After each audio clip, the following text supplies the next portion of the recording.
Hello, BookTube.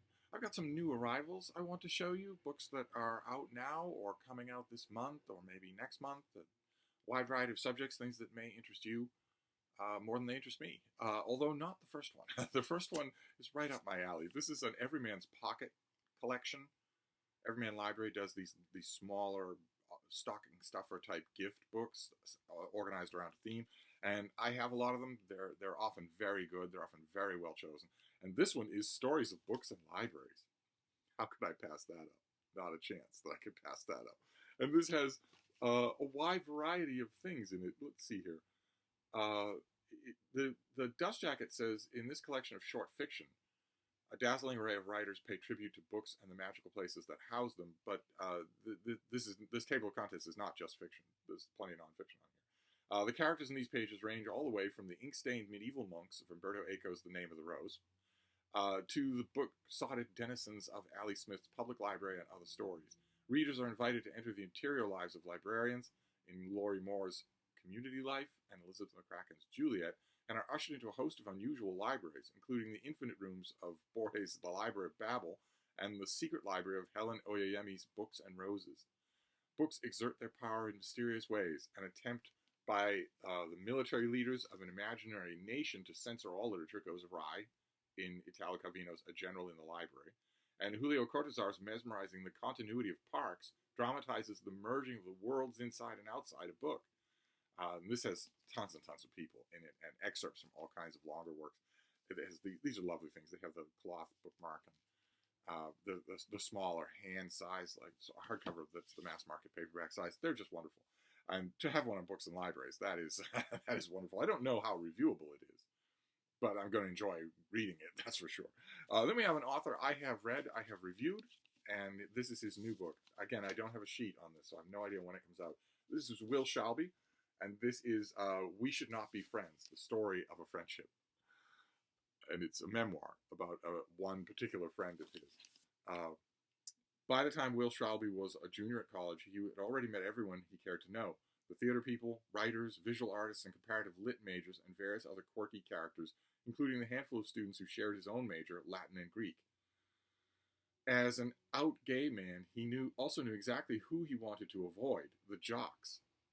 The jocks wore baseball caps and moved in packs, filling boisterous tables in the dining hall, and on the whole seemed to be another species entirely, one Will might encounter only at his own peril.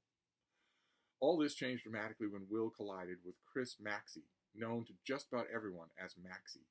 Maxey was physically imposing, loud, and a star wrestler who was determined to become a Navy SEAL, thanks to the strangely liberating circumstances of a little-known secret society at Yale. The two forged a bond that would become a mainstay for both of them as they repeatedly lost and found each other and themselves in the years after graduation. That sounds wonderful. That sounds absolutely wonderful. So, and I read everything by this author, but I read and reviewed his book. I wonder if it'll be listed here. Yeah, Books for Living. I reviewed Books for Living. Really kind of liked it. So, this is his new memoir. Then we have a collection of political columns. This is a New York Times columnist, Roger Cohen. Here is a collection of his pieces called An Affirming Flame. I'm not 100% sure that I really know this author. I was talking about it. I have a guest this week called David Murphy, who used to have a BookTube channel, and he sort of wrinkled his brow when I said, do you know this guy, and told me, you have certainly read him. He's a New York Times columnist. You've certainly read him, so probably I have. Doesn't ring a bell. But let's see what this book has to offer. During his 12 years as a columnist, Cohen aimed to hold power to account at home and abroad in the name of freedom, decency, pluralism, and the importance of truth and dissent in open politics. He watched with alarm as the outside threat of 9/11 morphed into the internal threat of January 6th. This time, the assailants were not jihadi terrorists. They were American white supremacists and seditionists, convinced of American decadence but unable to see that they personified it. The threat to American democracy is clear. Cohen dissects this ominous American fracture. So this is contemporary stuff. This will be Putin's invasion of Russia. This will be COVID-19. This will be the January 6th insurrection. Probably a lot of the Trump administration. I don't know. Does this thing have an index? I doubt that it will. Oh, no, it does. How amazing. Yeah, Trump has 100 entries. biographies in here. So this will be pieces of his that I might not have read. I don't always read the New York Times from cover to cover. I might have missed a lot of these things. Then we have a debut novel.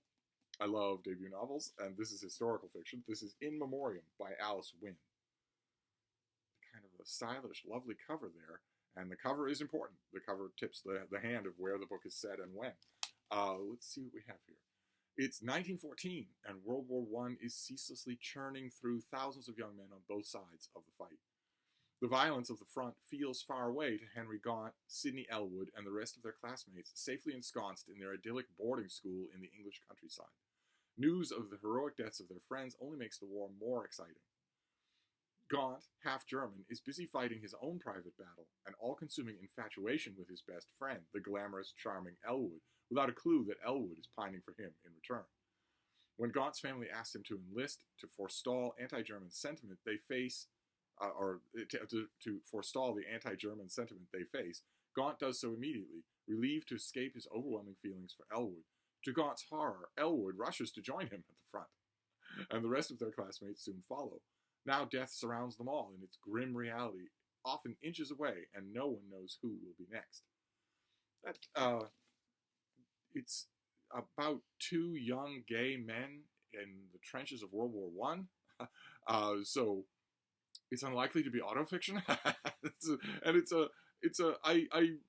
I started this last night, and I very much liked what I read.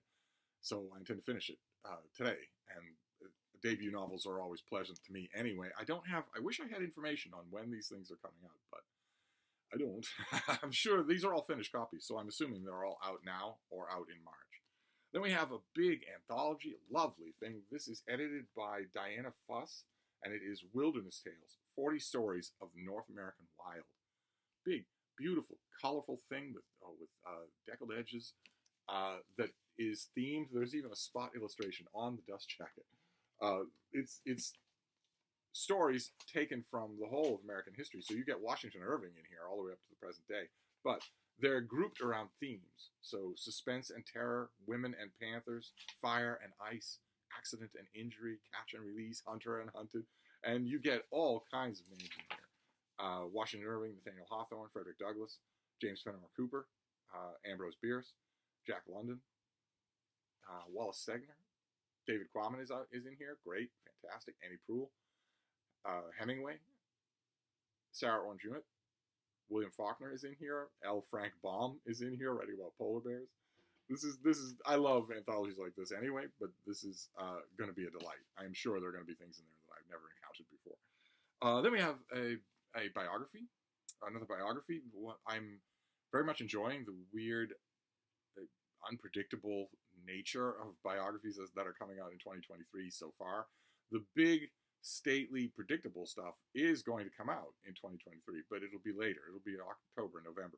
So now we're getting the stuff that I never know what it's going to be. And this seems really good. This is Willard Spiegelman, and it's called Nothing Stays Put, The Life and Poetry of Amy Clampett. It's got the deckled edges again. That seems to be a theme here. And it's got photos all throughout and a huge amount of primary running around on the author's part, talking to everybody who knew this poet. I don't know this poet's work at all. So this will be a learning experience both on the biographical level and on the literary level. I'm going to try, in reading this book, I'm going to try to simply appreciate it and not get hung up on the unbelievable fact that this is yet another scholarly book of history and biography in 2023 that does not have a bibliography. That is just unbelievable to me.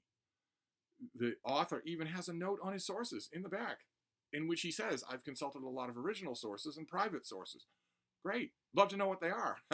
You're writing a biography. You're supposed to include a bibliography. But I guess, once again, I could, if I wanted, crawl through the endnotes and piece together all the books that the author consulted, at least all the ones that he notes. I'm concentrating on it already. I'm going to try not to obsess about that. I'm just going to enjoy the book for itself. Because it's brand new territory for me. And largely the same thing is true for this next one. We've already seen this. This is the finished copy of Reed Mittenbuller's Wanderlust.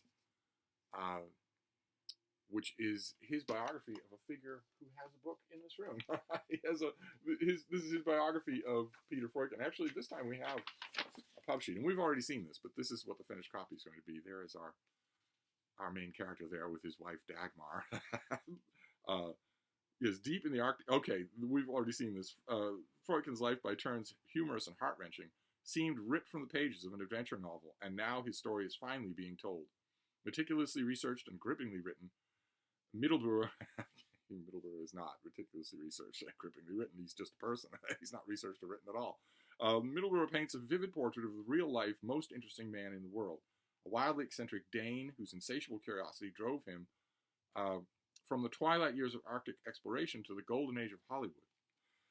And I've read biographical sketches, especially anecdotal biographical sketches that were written by Freuchen himself, who was a prolific writer. But I've never read a biography of him. So this is, I've had the advance copy. I got a bound galley of the advance of this. So it was just the pages with like a plastic copy shop binding on it. And I started to wade into it, and that binding is not meant for my handling. It was going to fall apart. So I just sort of told myself, you don't want to be thinking about the book falling apart while you're reading it. You don't want to be distracted in that way. So wait for the finished copy. And now I have it. So there you go. Those are some new releases: biographies, memoirs, fiction, the whole works. So we have Wanderlust. We have Nothing Stays Put, a biography of Amy Clampett. I don't know of any other biographies of Amy Clampett. Certainly, I have never received one from a publisher in 30 years. So, for all I know, this could be the first full-dress biography of her. Then we have Wilderness Tales, which is an anthology of American outdoor adventure stories, but it's got a historical tinge to it. It goes all the way back. Then we have In Memoriam, which is Alice Wynn's debut novel set in the trenches of World War I. We have An Affirming Flame, a collection of Roger Cohen's New York Times columns of recent history. We Should Not Be Friends, about a gay boy who becomes deep, lifelong friends with a big, boisterous jock. That sounds like so much fun. And finally, one of these pocket classics from a modern library. This stories of books and libraries, which is just delightful. I have a lot of these on all the various topics that they pick up. I love the way they pick for these little things. I love the shape of them and the gifty nature of them. The only other book I have is a kid's book. It's a big picture book. So I knew that if I included it with these, it would cause a catastrophe.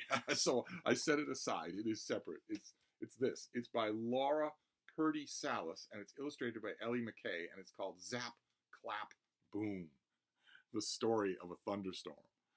And that's all that it is. It's just the story of a thunderstorm, as it is nowhere to be seen. And then slowly, look at how beautiful this is done. Slowly the sky starts to darken. And then the storm arrives, and it's sending all the animals fleeing, and it's rumbling through the whole house. Look at that. Fantastic. Just incredible. And then when the storm has passed, the world is nice and clean again. The world is refreshed. Just a lovely thing. It's an attempt at rhyme of the narration. There's a sparse narration throughout here, and there's an attempt at rhyme. So it is obviously intended, at what you would have guessed anyway just by looking at it, it's obviously intended to enjoy reading out loud to kids. I read it and loved it. I read it to a miniature schnauzer, not to a human child. But I kept remembering the whole time that I was paging through it and admiring the artwork. I kept remembering Beethoven's Sixth Symphony, the Pastoral Symphony, which has a symphonic rendition of a thunderstorm. The build-up, the storm itself, and then the aftermath. That is beautifully done. It's all sonic. There's no visual component at all, and yet you know exactly what it is. And you can picture it in your mind, even if you haven't seen Fantasia. And I was thinking about that when I was watching this, but I didn't want to put it with the rest of the books, or they would catastrophically explode all over the place. So I wasn't going to make another Steve Pyramid, but I wanted you to know that it was coming out. Pretty sure I don't have a slip for this. No, I don't have any slip for this, so I have no idea when it's coming out. But these are all finished copies, so they're probably out already, or they're March releases. But anyway, those are some new releases for you to wind up your week. I will wrap this up for now, but I will be back. Thank you, BookTube.